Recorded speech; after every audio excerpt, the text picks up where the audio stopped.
Hello everyone, international academy with Raj Singh में आपका बहुत बहुत स्वागत है। जैसे कि आप जानते हैं कि मैं बहुत जल्दी आपके सामने नोटिफिकेशन कोई भी आता है लेकर आ जाता हूं। आज कुछ ऐसे ही नोटिफिकेशन जो कि आज अफवाह का नोटिफिकेशन है, मैं उसको लेकर आया हूं।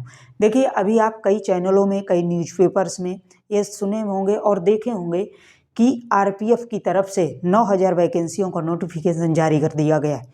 लेकिन मैं आपको बताऊं रियल बात क्या है कि कोई भी आरपीएफ की वेबसाइट में, मेन वेबसाइट में, जो कि ऑफिशियली वेबसाइट होती है, उसमें कोई भी नोटिफिकेशन नहीं दिया गया है। सिर्फ ये फ्रॉडों की वेबसाइट में एक नोटिफिकेशन जारी किया गया है, जो कि फ्रॉडों द्वारा ये वेबसाइट बनाई गई है, जिसमें 9000, 10,000 ऐसे कुछ वैकेंसियाँ दी जा रही हैं। लेकिन एक 3 महीना पहले एक नोटिफिकेशन जारी हुआ था।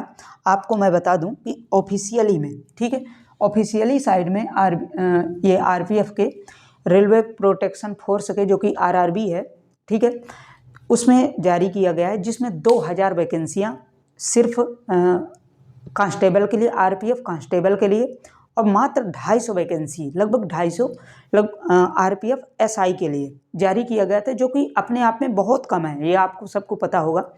लेकिन अभी ऑफिशियली में क्या है कि 2 प्रकार के नोटिफिकेशन जारी होते हैं। एक होता है इंटरनली, जिसको हम वहीं पे जो ऑफिस में रहते हैं, जो कि मेन ऑफिस है, आरआरबी का हेडक्वार्टर है, वहाँ पे एक जारी किया जाता है। जैसे वहाँ पे जो ऑफिस में बैठे हैं, हेडक्वार्टर में जो बैठे हैं, वहाँ से पूरे जो डिपार्टमेंट होते हैं उनसे मांगा जाता है कि आपके डिपार्टमेंट में जितने भी पद खाली हों पूरे हमको बायोडाटा दिया जाए, तब हम इसकी वैकेंसी निकालेंगे, वहाँ पे होता है। लेकिन एक होता है दूसरा जो नोटिफिकेशन होता है स्टूडेंटों के लिए, जो कि आरआरबी द्वारा निकाला जाता है।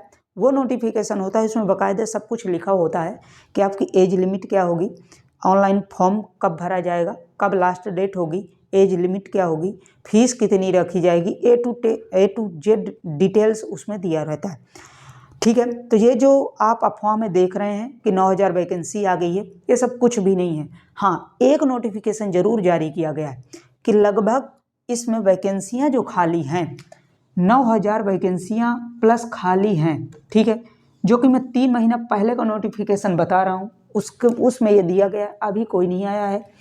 9000 वैकेंसियाँ हैं, लेकिन जो अभी नोटिफिकेशन एक पेज में आया है, छोटा सा नोटिफिकेशन है, शॉर्ट नोटिफिकेशन, उसमें सिर्फ हाइट, सिलेबस और आपका सिलेक्शन प्रोसेस, एज लिमिट, ये सब कुछ दिया है। बाकी अप्लाई डेट ये सब कुछ भी नहीं उसमें दिया गया है। सिर्फ अप्लाई डेट, ये जो वैकेंसियों के बारे में भी कुछ नहीं दिया गया। वैकेंसी वाले ये जैसे शॉर्ट नोटिफिकेशन आया, फ्रॉड जितनी वेबसाइटें हैं अपने आप में उसी को चाँप दिए और लेकर आपके सामने ढकेल दिए। तो सभी लोग उसी को गाथा गा रहे हैं, बहुत से यूट्यूबर्स उसी को लेकर आरती जैसे उतार रहे हैं कि ये नोटिफिकेशन कुछ भी नहीं है। मैं आपको भैया बताऊं, ये सिर्फ और सिर्फ बहकावे के लिए स्टूडेंटों को किया जा रहा है। इसमें परेशान होने की कोई ज़रूरत नहीं है। जब भी नोटिफिकेशन आएगा, मैं इस चैनल में आपको बाकायदा ऑनलाइन प्रोसेस तक पूरा लेकर आऊँगा, ठीक है। इसमें मैं आपको बता दूँ, लेकिन अब जो उसमें शॉर्ट नोटिफिकेशन में दिया गया है, ये जो उसमें एज लिमिट क्राइटेरिया जो भी है, मैं सब कुछ यहाँ पे बताने वाला हूँ। सिर्फ इतना ही उसमें दिया गया और बाकी कुछ भी नहीं है, ठीक है। चलिए देख लेते हैं। देखो, आरपीएफ जो कि होता है रेलवे प्रोटेक्शन फोर्स, इसमें कांस्टेबल होता है एक, और एक होता है एसआई, ठीक है, सब इंस्पेक्टर, और एक होता है हवलदार, जिसको कांस्टेबल बोलते हैं, ठीक है। इसमें एज लिमिट की बात कही गई है। सबसे पहले तो एज लिमिट की इसमें बात करते हैं। तो एज लिमिट इसमें दो तरह से माप की गई है। एसआई वालों के लिए अलग होती है और कांस्टेबल वालों के लिए अलग होती है।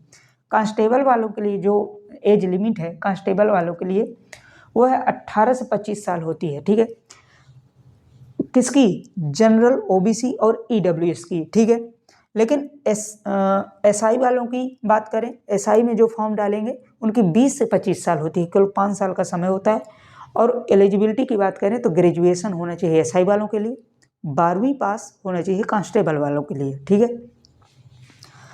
और SC ST की बात करें एज लिमिट की, तो एज लिमिट इसमें आती है जो कि एसआई के लिए SC ST में दिया गया है।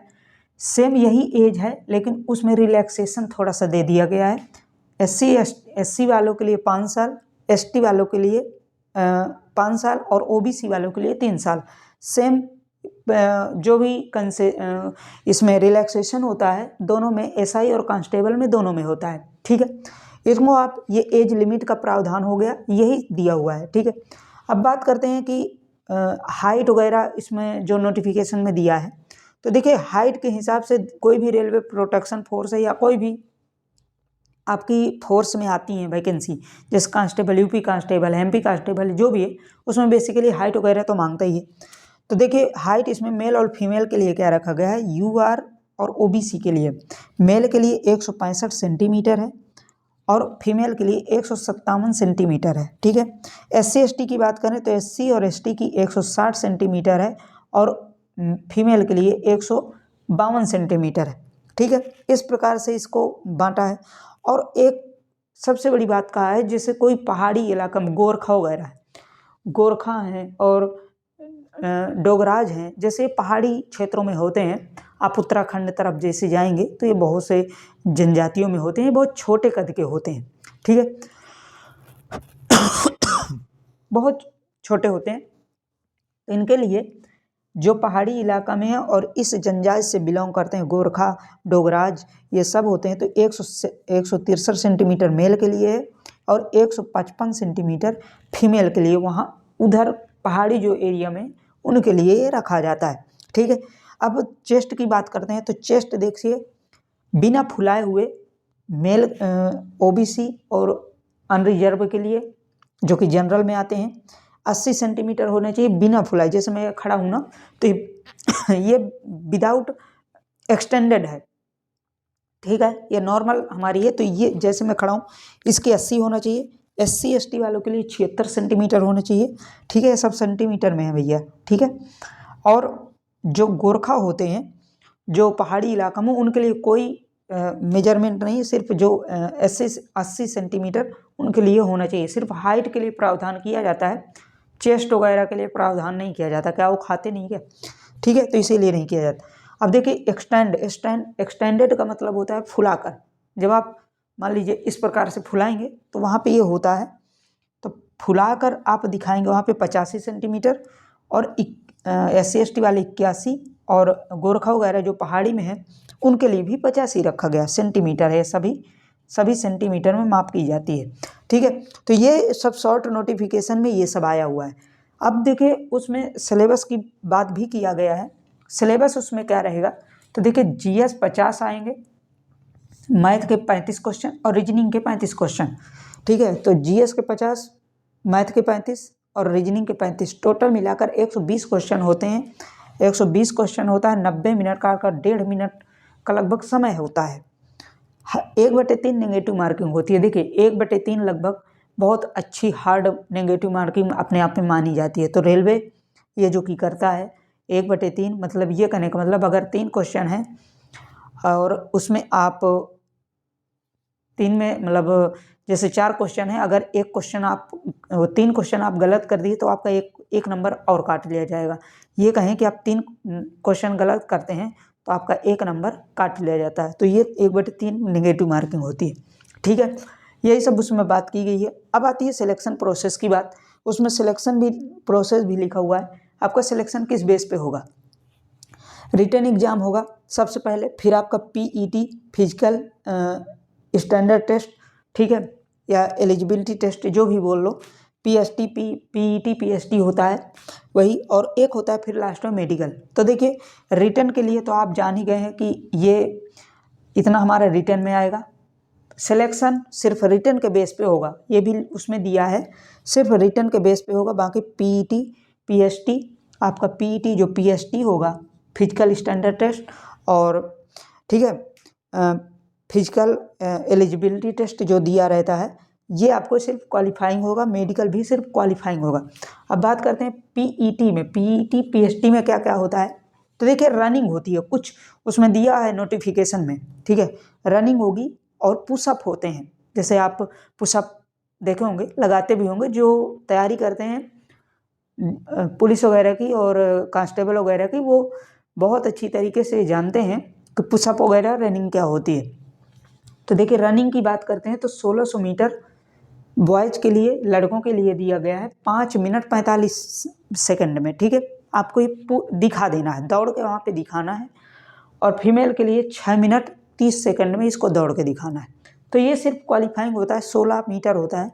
ये कहें कि 1.5 किलोमीटर और 100 मीटर और, ठीक है। इस प्रकार से आपको ये क्वालिफाइंग होता है। देखिए ये नोटिफिकेशन आया है, वहाँ पे कोई अभी ये बात नहीं कही गई है कि ऑनलाइन कब से स्टार्ट होगा और कब से नहीं स्टार्ट होगा। तो मैं आपको बता दूं, देखिए चुनाव आ रहा है, 24 में चुनाव होने जा रहा है लोकसभा का, ठीक है। तो लोकसभा के चुनाव के पहले बैक टू बैक देखिए वैकेंसी भी आ रही है। तो ये संभावना जताई जा रही है कि लगभग फरवरी या मार्च तक में ये वैकेंसी देखने को मिल सकती है। लेकिन जो भी अभी स्टूडेंटों के पास 2000 और 2000 कांस्टेबल की वैकेंसी का और एसआई का 250 वैकेंसी का नोटिफिकेशन आया है। तो देखिए ये तो है बहुत कम, लेकिन ये कोई इसमें देखकर, ये आंकड़े देखकर आपको परेशान नहीं होना है, ठीक है। ये बदलेंगे, निश्चित तौर पे बदलेंगे, क्योंकि वैकेंसी बहुत खाली है। अगर खाली ना होती तो 3 महीने निकालने का एक जो नोटिफिकेशन था पहले निकाले थे 2023 में, 3 महीने पहले, वो उसका निकालने का क्या फ़ायदा, ठीक है। तो इस प्रकार से वैकेंसी खाली है, इसमें आप तैयारी करते जाइए। बाकी जब भी नोटिफिकेशन अप्लाई डेट का आएगा, जो भी आएगा, मैं आपको नोटिफिकेशन इसी प्लेटफॉर्म में आपको बताऊंगा, ठीक है। और अफवाहों से आप दूर रहिए। अफवाहें तो इतनी है, देखिए अपने चैनल को ग्रोथ करने के लिए कौन कितना जल्दी मैं भर दूं, यूट्यूब में लेकर ठूस दूं लड़कों की ये आ गई वो आ गई। अरे भाई साहब, उनको तो कमेंट में सच बताऊं तो क्या कहने को मन करता है। तो इस प्रकार से आप बेफजूल अफवाहों में ना पड़ें। जब भी नोटिफिकेशन आएगा मैं आपको तुरंत लेकर बताऊंगा, ठीक है। तो इस प्रकार से ये पूरा सिलेबस होता है, क्राइटेरिया होता है, इसको आप समझ लीजिएगा। बाकी जब भी कोई अपडेट आएगी मैं इसी चैनल में आपको ज़रूर प्रोवाइड करवाऊंगा, ठीक है। और साथ में इस चैनल को सब्सक्राइब कर लीजिएगा, ताकि कोई भी नोटिफिकेशन आता है तो आप तक ज़रूर पहुंच सके। और साथ में आप पूरे नोटिफिकेशन के लिए पूरे आप सतर्क रहें, ठीक है। तो देखिए बाकी मैं पूरे आपको A to Z पूरा जो भी आता है मैं आपको सही सही बताने का प्रयास करता हूँ। देखिए क्या है कि आजकल ऑनलाइन प्लेटफॉर्म में इतने ज़्यादा भरमार हो गई है ना, मतलब कहने का कि जो भी झूठा है, जो भी अफवाहें हैं, जो भी बेफजूल की बातें हैं, सब यूट्यूब भरा पड़ा है। तो आप उनसे बचिए, सही और सतर्क बिल्कुल एग्जैक्ट जहाँ से मिले वहीं आप पकड़िए, ठीक है। ये नहीं कि इसी चैनल में पकड़ो, मैं अगर गलत दे रहा हूँ तो इसको भी आप छोड़ दीजिए, लेकिन सही पकड़िए, ठीक। तो इस प्रकार से ये नोटिफिकेशन के अफवाह में ना पड़ें, जब भी आएगा मैं आपको दूंगा। साथ में इस चैनल को सब्सक्राइब कर लीजिए ताकि आप तक नोटिफिकेशन पहुँच सके, ओके। और मिलते हैं नेक्स्ट सेशन के साथ आपके साथ, okay. Thank you so much.